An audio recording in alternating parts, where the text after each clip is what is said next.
Hello, good morning. Today I'm joined by my guest Michael Connolly from MRI Software. Michael, how are you doing? Yeah, very good. Thanks, David. Good to see you again. How are It's you? nice to see you as well. Today we're going to be looking at something which I don't think we talk about enough. And it's almost it's a subtle change, but at the same time it's a massive about turn because if you would sort of look at the way we treated tenants traditionally, sort of say 10 years ago in the industry, they're very much a means to an end. They never actually paid the bills because the landlord was always the person we accounted to. And tenants, we got into a very transactional relationship with them. It's you must pay by this day. If we don't receive this, if you need to report repair, you must do X, Y, Z. It wasn't necessarily the most friendly of relationships, and there was quite a bit of friction at every stage of that process. But you guys are turning that on its head. So let's start with the nub of that. Why do you think that, do you think that tenants are being or becoming more valued in agency? Yeah, definitely. And that was something I did want to stress before we go into this, is that I do think this is getting a lot better, like you said, compared to 10 years ago. I actually used to work as a lettings negotiator for over 2 years, and that was 4 years ago now. And even from that point, I can see there's so much out there that agents are doing to improve the service that they offer tenants. But I think there's still so much potential. We have conversations every day. We work in the estate agency industry, and if you speak to friends or family members and ask them for their opinion on estate agents, what's the normal response that we receive? I remember when I worked as an estate agent, hearing the feedback of what people thought about their agencies that they came into contact with, who they dealt with. I worked in a estate agency when I was in my early 20s and had a lot of friends who were going through the experience of renting properties, and they didn't have the nicest thing to say about the estate agents they were dealing with. And it is because of, you still do have some agents who are with that attitude that the tenant, they are the transaction, they're not the customer, they're simply paying the rent, and the landlord's paying our fee. So let's look after the landlord, let's make sure we're providing them the best possible service. And how much can we get out of this tenant that's paying their rent? How much can we squeeze them for? Can we get the rent as high as possible whilst we're spending more time providing value to the landlord, rather than actually, should we justify a higher rent by providing more value to this tenant who we've got renting the property?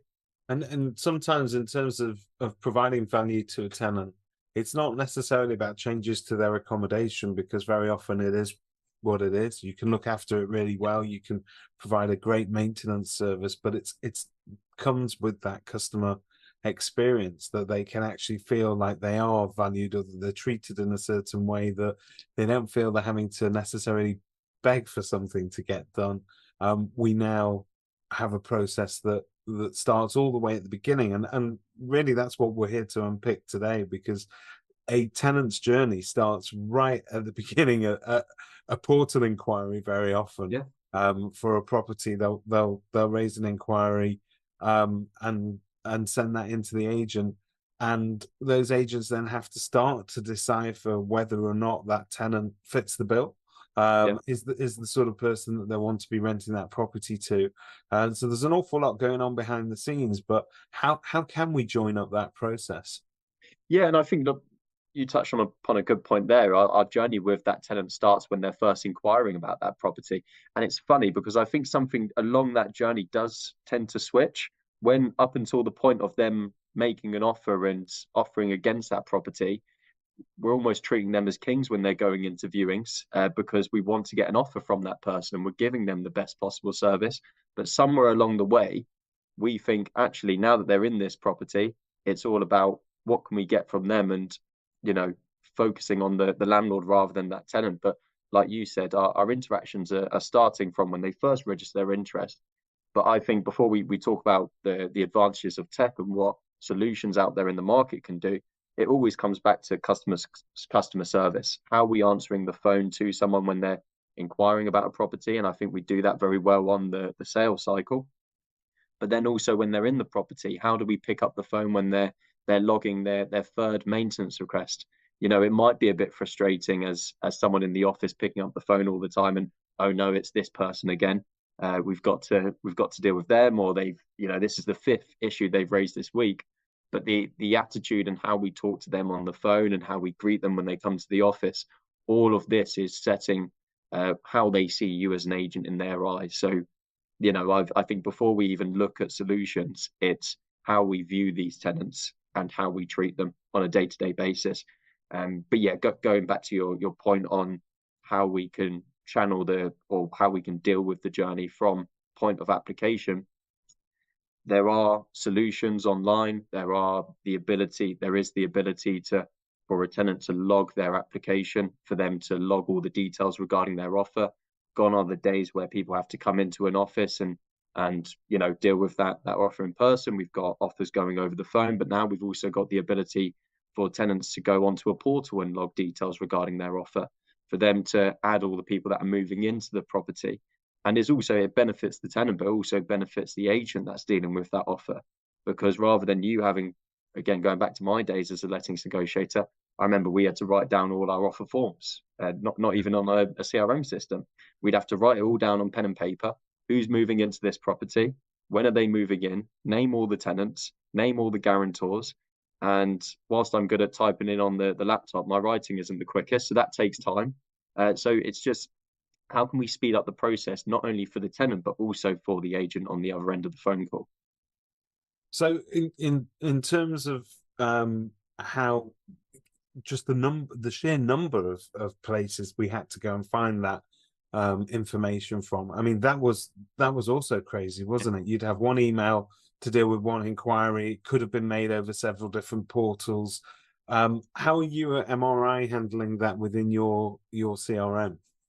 Yeah, so all of your inquiries now come into one place. I was speaking to an agent this morning, actually, and they were using a system where they've got to copy and paste that information over. Instead, it just comes into the system that you're using on a day-to-day basis. You're getting it from Rightmove, you're getting it from Zoopla, on the market, your website. You've got their details registered in there. And now we also have a tenancy application portal where we can link this directly to your website, where you've got the list of properties that are available to let. And that tenant that's interested in the properties that you have to offer can go through their application journey, and they can actually do that before they even speak to you. They can send you over their offer details directly online. And then when they want to log an offer against the property, this might be someone who's maybe even moving from abroad and doesn't actually physically view that property. They can apply for that property online and send over all their details at their own convenience. They can do that within their own time. They can apply for that property at 9 p.m. in the evening when your agency's closed, and then you see their offer as soon as you come in the next morning directly in your CRM system. I can see I've got an offer for a 2-bedroom flat from David, and he's moving in with his friend from around the corner, and they're both they might have a dog even. So you've got those details all available to you, and that's come into your system first thing in the morning.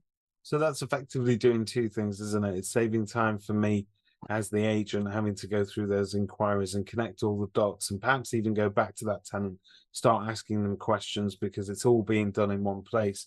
But it also has the other almost unintended consequence, but it's great, is the fact that the tenant feels that they're getting looked after properly, that they don't need to have that whole backwards and forwards of different details. And I suppose taking away the friction from the beginning of the relationship, which always starts at application, you're going to set yourself up for a better long-term relationship with the tenants, so that when they eventually move in, it's more on sort of arm's length terms. You're all on the same page. They appreciate that you're trying to provide a service, and they feel looked after. Yeah, and I always say, especially with that, this is right at the start. So it's setting the standard of your relationship with them. If I'm going through and speaking to an agent and a lot of our day-to-day and in other industries, and when we inquire about certain services, most of that's done online now. So it's, I don't actually have to physically go into a shop. I can just purchase online. I can make my decisions online. I can apply for whether their course is online, whether it's even just applying for a dinner reservation. The days of having to actually make a phone call now are gone also. And it's something that we did as a company. We conducted a survey at the end of last year with over 2,000 renters, and 66% of the people that we surveyed said they preferred digital interactions rather than having to call or speak to their landlord or their property manager. So you're getting a lot more of the market that want to go down that route. People want to do stuff on their phone. They want to do it sat on their sofa. They don't want to have to take time out of their working day to call you and provide you the information that you need regarding their offer. And it's like certain things where we're even dealing with just in our day-to-day lives, where you're dealing with support. If you're having a phone conversation, or if you can do something just by typing out the issue in 5 minutes, you'd rather do that in 5 minutes and just get an update. Very often it means that you can do two things sort of simultaneously. You can have that working away whilst you're at work, but also it's quicker, isn't it, really, than sort of having to wait for somebody to answer. You always seem to get much quicker service if you can handle it online. So I know that this, as you said, I think there is this movement for change within the industry, and a lot of agents have already kind of long ago woken up to that message that they need to make those changes to their processes and the sort of tech that they're using. So who do you see is doing this well at the moment within the industry? I'd say in property in general, the specific segment that have done so well in this area is the build to rent market. We work with clients like Moda, Dandy, Dandara, Greystar, and and this goes back to our point at the start, they view the tenant as the customer. That's the most important person. So their journey from start to finish has to be as slick and as efficient as possible, Yeah. because they're all about maintaining that tenant. They want them to stay for as long as possible, but not only for them to stay, but for them to tell everyone about the service that they experienced. And that's what that part of the market is doing so well. So it's something that a estate agency can learn from that, and also why we think, why are more people moving towards that form of living? So what can we do to improve our service? And also it's also something that you can have with your landlords as a discussion. This is what we can provide. This is how we can compete against these other offerings. This is how we can make your property more appealing to that market. Because that sector is all about service, isn't it? It's all about the added value that you're getting as a tenant with ancillary services, and just your experience, I suppose, start to finish, is very much more of that concierge type relationship. Hotel guest. They're treated like a hotel guest. You are seen as the most important person when they speak to you, and that's something that we in the estate agency part of the market, we can learn a lot from. It's what they've done so well, and it is what we are seeing within MRI. More agents that are signing up for sales and lettings as their core solution to manage their day to day.